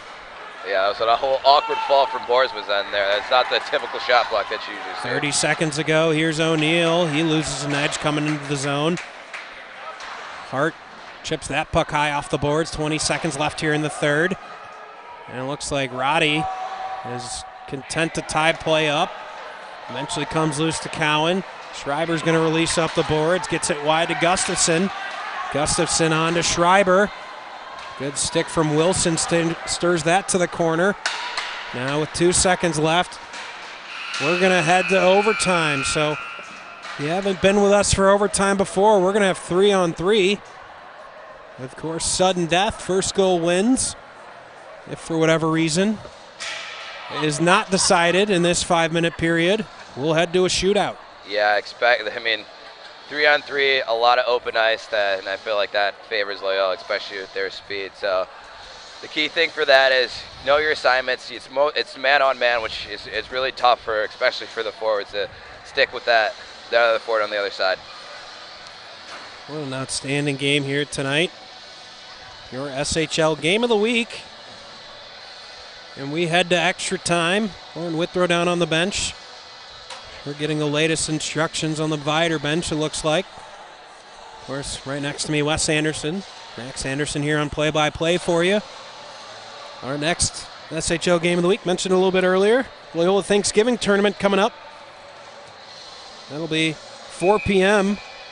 on Thanksgiving Sunday. Of course, a bonus broadcast coming this Wednesday. The High School Rivalry Series presented by the Chicago Blackhawks. You can find that stream right here on the SHL Network channel. We had an outstanding first Rivalry Series broadcast last night. Lauren, what you got? Both coaches giving their teams the game plan for this final overtime, giving them the layout of how it's going to run, but more importantly, both coaches telling their team to try to possess the puck in the neutral zone, to draw out this game, to come out fast but not too fast so that they can draw out this overtime and then try to put the puck in the back of the net towards the end of the period. Yeah, you talk about puck possession. You'll see some teams even bring the puck out of the offensive zone when they have it, try and reset, regroup, and make another asserted effort back in the offensive zone. So 5 minutes up on the clock here. The number 4 in the period slot, indicating overtime. Braden Mueller, Ryan Boersma. It's Boersma that wins the initial draw, and we're underway 3-on-3 in overtime on the SHL Game of the Week. Gustafson builds some speed. He's going to skate right down the middle of the ice. He's sandwiched by a couple of Viator sticks. Mueller pestering him the entire way. And Cowan, you can see 3-on-3. You got to be a little bit more conservative on the back end. Last thing you want is to give a full-length ice breakaway. Boersma now has Gustafson on his wing. Boersma carries all the way in behind. O'Neill pestering him the entire way. Gustafson went for a change, so Wilson able to collect the puck and set up for the Lions. 4:15 left here in OT. Wilson drops to Mueller. Mueller with speed. Skates up the near side boards. Braden Mueller skates wide. He's going to circle around. Tries to stuff. It was blocked by Cowan. Back up top, Manerick. Wasn't in his shooting wheelhouse, so had to settle it. Play it across. Manerick coming over to support. Manerick has a trailer. Doesn't see him. Instead goes behind the net. Has right up top. Manerick holding the puck. Circling. Cirque does 2 full circles. Out in front right. Shoots just wide. And a follow-up shot. Puck still loose. Wright calls for back at the point. Manerick. Manerick's going to get a shot. That one easily into the glove. The patience from Manerick finding Wright in the slot and just missing the post. Manerick with some Patrick Kane-esque patience around the net, looking for that lane in the slot to open up. And great opportunity from St. Viator there, with that puck just missing wide to the right of the net.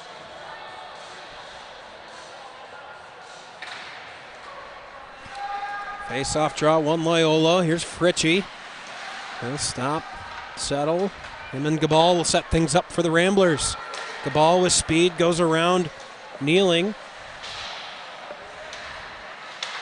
Now played off the boards but not out. That's Fritchie. Now back at the point. He looks. Instead will drop it behind. Back up top, Fritchie. Skates near circle. Lillybridge opts just to carry it out of the zone and reset. That's an OT feature.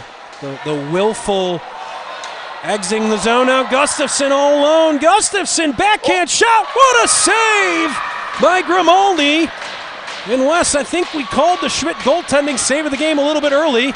I don't think there's any question. We just saw it. What a left-hand glove save by Grimaldi. Like you said, yeah, we caught it a little bit early, but great patience on the goaltender, waiting out the Loyola offender there. And great move from Loyola, and what a great stop from the goalie. And Wes, I know nothing gets you more excited than a grade A goalie save like that. Certainly appreciating the art in your many days in the net. Yeah, nothing gets me going like a great breakaway save like that. Now O'Neill carries in, has the puck taken from him by Boersma. Boersma trying to reset. Mueller checks, and with 2:20 left here in OT, Gustafson settles for the Ramblers. Now he carries with speed, wide left. He looks, he drags, and it's a good stick from Wilson. That stops play. Wilson's going to stop, settle. Gets to Mueller. Mueller whiffs on the shot. Mueller had space. Backhanded pass. O'Neill just a step slow on the back door. He had a wide open net. O'Neill's down a 3-on-2 for Loyola. O'Neill's got to get back into the play. Hopping off the bench is Kneeling. Gustafson trailer. Good stick. Backhanded shot. Still loose. Loyola wins! Jack Gustafson finds a loose puck. And the Ramblers win it 2-1 in overtime. Yeah, it looks like Grimaldi made a great first save there. He wasn't able to locate the rebound there. 1:43 left in OT, and it's going to be Loyola, who trailed for about 40 minutes of this game, got the extra skater goal to tie it right at the end of regulation. And then with 1:43 left in OT, it was O'Neill who got stuck in the offensive corner for Viator. A 3-on-2 for Loyola started it all.